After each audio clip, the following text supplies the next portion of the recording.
जुन्या मुंबई पुणे हायवेवर टोल मुक्ती शक्य आहे। या मार्गावर अपेक्षेपेक्षा टोल वसुली प्रचंड वेगाने होतीये।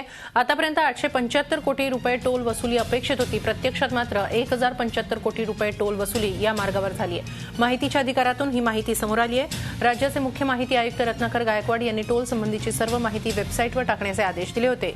त्यानुसार राज्य रस्ते विकास महामंडळाने ही माहिती वेबसाईटवर टाकली आहे। यातून टोलचा हा सारा पोलखोल झालाय। अपेक्षेपेक्षा टोल अधिक वसूल होत असल्याने जुन्या मुंबई पुणे हायवेवर एसटी आणि कारला टोल माफी देण्यात यावी अशी मागणी आरटीआय कार्यकर्ते विवेक वेलणकर यांनी केली आहे।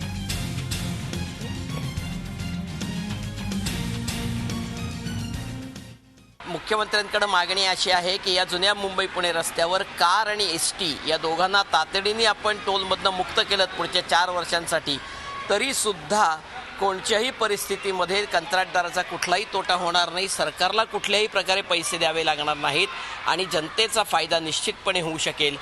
हे सगळं केवळ माहिती आयुक्तांनी दिलेल्या दणक्यामुळे MSRDCला जी आकडेवारी स्वतःच्या वेबसाईटवर पब्लिश करायला लागली त्याच्यामुळे उघड झालेलं आहे।